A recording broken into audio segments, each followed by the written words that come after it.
What's going on YouTube? Welcome back to Solvice.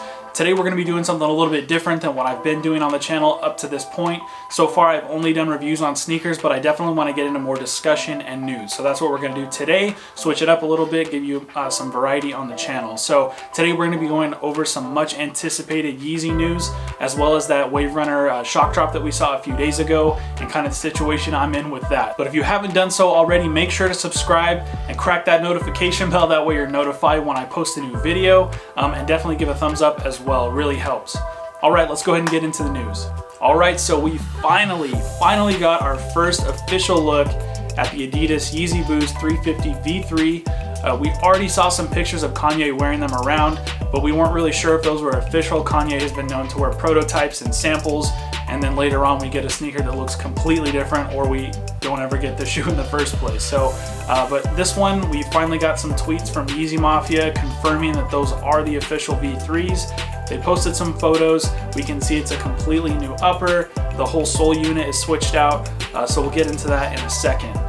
But as far as the reaction, what we've seen so far, people are pretty much hating on these across the board. But this is the internet we're talking about, so that's par for the course. People are gonna hate on them when they first see them. They're gonna talk their ish, but you know the day that they drop, everybody's gonna try and get their pair. They're gonna sell out instantly. Now that's at least my prediction. The reason I say that is everybody's been saying the V2 has been dead for a long time now.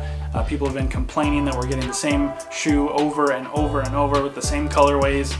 And I totally get that. So I think everybody, even though right now they're saying that the V3 is trash, they're gonna cop day one. Now for me personally, I'm not crazy about them yet, but I will say if history is any indicator, a lot of times with Yeezys, when I first see them, I'm not crazy about them, but they eventually grow on me over time. A lot of people will say that that's because it's hyped or whatever, but trust me, I could give a fuck about hype. It's not something I'm interested in. Either I like a sneaker or I don't. Sometimes it just takes a little while for me to get used to it, especially when it's as outlandish as the V3 is. Kanye has, whether you like them or not, he's given us something that is different than anything else that's out there. And a lot of times, since we are creatures of habit, if it's so different from what we're used to, it doesn't really sit right with us at first. So I kind of think that's where I'm at. The 500s barely just grew on me. Like last month, I started to kind of go, man, I probably should have picked up at least the utility black pair. And I might cop the other ones that are coming out later in the fall, kind of the greenish camo green color that's coming out, or I guess more like an olive, I don't know. Regardless, later on they usually grow on me, so I kind of think that's where I'm at with the V3, but we'll see later on. So this first color of the V3 they're calling the alien colorway. It looks kind of like alien skin, and it really does remind me of that if you've ever watched any sci-fi movies or anything like that. Now as far as the construction of the V3, it is quite a bit different than the V2. It still looks like we've got a prime knit upper, and of course the sole is still the midsole with full-length boost, but that's pretty much where I can see that the similarities end. I don't really see a whole lot else that's similar with them. Again, the shape is completely different. On the side, you do have the translucent material that you have on the V2, but instead of the stripe all the way along the side, it's kind of like an oval cutout, it looks like, and it looks like there's some additional holes in there for ventilation. And then the sole itself, instead of having that ribbed rubber that goes all the way around that we saw on the V1 and the V2, it's more of like a smooth material. And then on the outsole, again, completely different. The boost window is kind of more of like an abstract shape instead of just like that normal cutout. And that's kind of like what I've seen overall in the sneaker, like even on the prime knit, the shapes that you see on there, there's no geometric shapes. Everything is really abstract, which I kind of like. It definitely has a futuristic look to it. The one thing I do find interesting though is, as far as I can tell, that center stitch that we're used to on the 350s, I don't see it.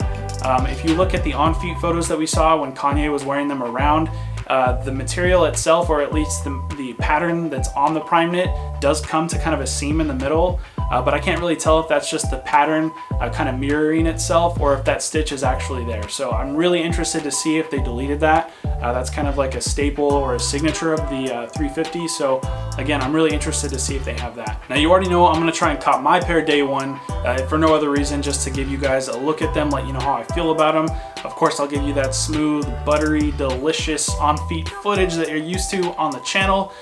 So look forward to that. All right, so let's go ahead and talk about the Yeezy 700 WaveRunner restock.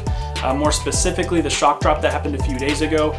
We're supposed to be getting a wide release on the 17th, but that's only going to be small consortium stores. I know in the US, I think they're only dropping in LA, Chicago, New York, And I think that's about it. And then there's a few other retailers across the globe that are going to be dropping them. But Adidas and Yeezy Supply did their own shock drop a few days ago. If you were able to cop a pair, congratulations. Now I'm in a little bit of a pickle here because, as you can see, I've got an empty box right up here. That's usually where my WaveRunners are chilling, and I sold them. I sold that pair because they were beat. I wore the hell out of them. They're the most comfortable shoe I own. If you've watched the channel at all, heard me talk about 700s, you know that is my favorite Yeezy, other than the Air Yeezys that came out when he was still with Nike. But the WaveRunners are my absolute favorite. So when I heard they were restocking, I was like, you know what, let me sell this old pair. That way I can cop the new pair when they come out. It's a little bit risky, but I usually have pretty good luck, especially when I cop 700s. I haven't really had a problem with those. So I was figuring I'm gonna get the new pair of 700s, everything will be cool. Now I had some prior information that on the 12th we were gonna see a shock drop, so I was waiting for that. I woke up early in the morning. Usually on the West Coast over here we see drops at 7 a.m. so that's kind of what I was anticipating, and sure enough, I got the notification at 7 o'clock.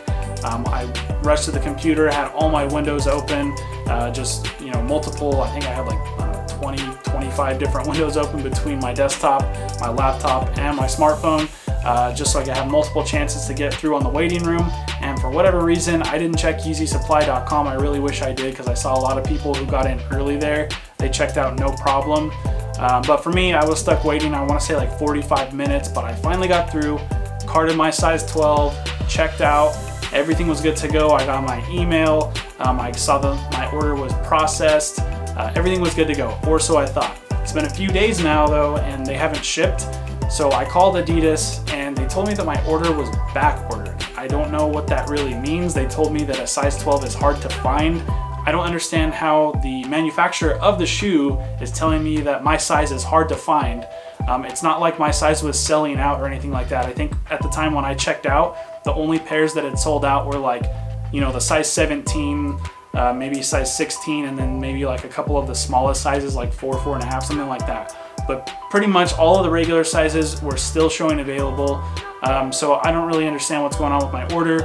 I called back a second time. The girl I talked to said she was really surprised because they back ordered my order the next day, which she said is very uncommon, so she doesn't really know what happened. She kind of gave me some reassuring news. She said since they are going to do an in-store drop, they should have some additional stock left. So I'm really hoping to get my pair because I don't have time on Saturday to go down to LA, you know, trying to get them at Undefeated or whatever. So that's where I'm at with mine. I really hope I didn't shoot myself in the foot by selling my used pair. Worst comes to worst, I'll probably just pay resale. They're not too crazy right now. It's like $100 over retail, which in my opinion for WaveRunners, it's worth it. Of course, $300 retail is already kind of steep, but either way, that's where I'm at. So if you got them, congratulations. But let me know in the comments if you've ever had an order put on back order at Adidas. I'm kind of curious to know what's going to happen. Did you get your pair eventually, or did they cancel them? I've never seen this before, and I think it's kind of weird. So yeah, let me know in the comments. If you haven't already, again, make sure to subscribe. I am still doing my 300 subscriber giveaway. If I hit 300 subscribers by the end of August, I'm going to be giving away a $20 credit to Foot Locker. I know that's not a crazy amount, but I've had really good luck at Foot Locker, and every dollar that you spend there does help you out. As far as the launch locator, you have a better chance of copying. So I just wanted to pass along something to somebody, one of my subscribers. I really do appreciate you guys. I wouldn't be where I'm at right now without you guys, and I know it's just the beginning, but I really appreciate you guys helping me out in these beginning stages of the channel. And also make sure to check out my Instagram. I really try to give you guys a quality feed on there. I don't want it to just be like, oh hey, I posted a new video. I want to give you guys some really quality photos, you know, on-feet looks at what I've got in the collection, and things like that. So go ahead and make sure you follow me there if you're on Instagram and you want to see some cool photos of sneakers. But other than that, I will see you guys next time. Later on.